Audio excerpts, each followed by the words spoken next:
All right, and here is our Terran player who was defeated by a strong Zerg in his first game. He's got to pick it up and beat his opponent here. He is none other than Slayer's GanZi. And at the bottom right, we have his opponent, the Zerg player from FXO. We have Leenock. I simply love this matchup. I have to admit that Terran vs Zerg is my most favorite matchup right now. And you can see what Leenock is going to do, especially as GanZi is starting with a fairly early tech. He's getting that early refinery in order to have that factory out a few seconds earlier than usual. And barracks being built right... Very soon. There you it go. is. Yeah. Now, I want to remind everyone, by the way, if you guys don't remember, these guys actually played in the round of 16 of Codes October. Leenock versus GanZi. Both these guys are former Code A finalists. Actually, did Leenock? No, Leenock didn't quite get to the finals, actually. Or did he? I don't remember. Anyway, Leenock got very far in his Code A match, and GanZi won his Code A. Point being, these guys are very strong, and now they're showing their stuff in Code S, but GanZi beat Leenock 2-1 in their match in Code S. So in the past, GanZi has been able to overcome Leenock, but Leenock just beat Polton and Snare in Code S this season, so he's looking strong against Terran right now. It's quite funny to see how Leenock is trying to spot that barracks. He was looking everywhere. He was even sending out a second drone in his main base in order to get a glimpse at what's happening. He was like, where the hell is that barracks? What's going on? I've seen a gas, but still, this is weird. Where is it? So he spotted it eventually, and now the drone is trying to take out the SCV. A little bit unlucky so far. We have the reactor being placed down as well as the factory.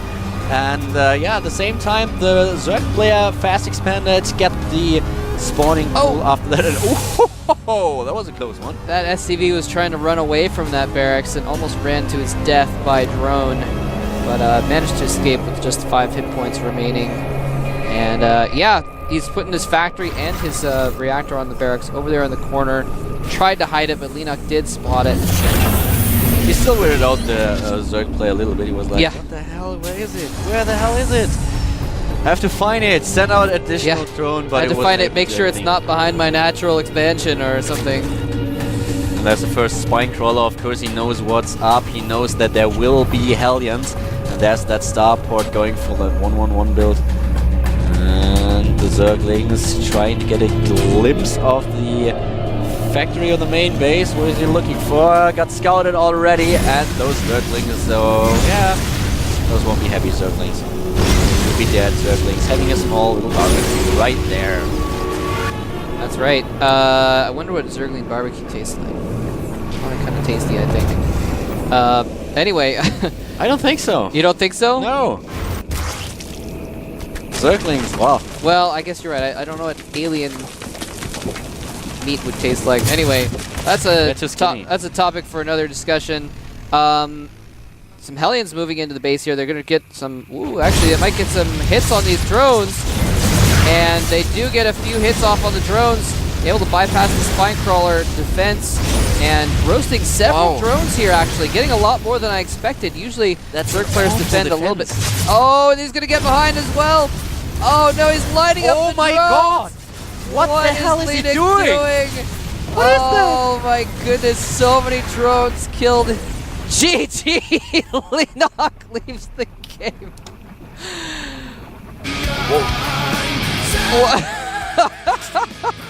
What was that? So by the way, for those of you that haven't watched a ton of professional what just StarCraft, happened? The Reactor Hellion Expand it's an expansion build. It's for just keeping map control. It's not designed to kill your opponent. But in this case, it did. I mean, that wasn't actually an expand build. He went for a 1-on-1 build. He was trying to follow it up with Banshees. And the thing that could have killed Leenock, in my opinion, would have been the Banshees if he didn't have any detection. But with what we just saw, that didn't make any sense at all. He had 3 queens, he had a spine crawler. He didn't connect his base to the creep, which was one of the major upsets because the queens weren't able to come and to get from one base to another. But still losing that many drones early on against 4 Hellions? 5? I mean, what just happened? Wow. So GanZi shows why he was able to beat Leenock last season, and shows why he actually had won 9 of his last 10 games versus Zerg before today. I've seen Leenock play just last week, and he played amazing. Yeah. He was really, really good on top of his game. But what we've witnessed right now, there was like the pure absence of skill. It was like, what the hell happened to that guy? Okay, he must be so bummed out. Yeah. I don't think that that's the Leenock we are going to see in the next matches. That was definitely a fluke, and he will be like, okay, well, I just... Nah. Yeah, he just didn't position his queens properly, and he lined up his drones a little bit too much while he's trying to run them away, but he didn't run them away very well. And instead, just kind of presented them on a silver platter to GanZi and said, "Here, have some more barbecue." But well, that was a quick game. I'm really shocked. I didn't expect that at all. Me neither. But we're gonna have some Zerg versus Protoss coming up next. Dongregu won his first game. Can he win his next game? Killer also won his first game. So actually, both these guys are 1 game and 0 losses. So this is a very important match. Whichever player wins this next game is going to be at a 2-0 situation, which is going to be very, very good. Very hard to actually lose from that sort of mistake. Well, it's not hard, but they're going to be in a really good position. So we're going to find out in just a moment on Dual Sight who's going to be the leader of this group.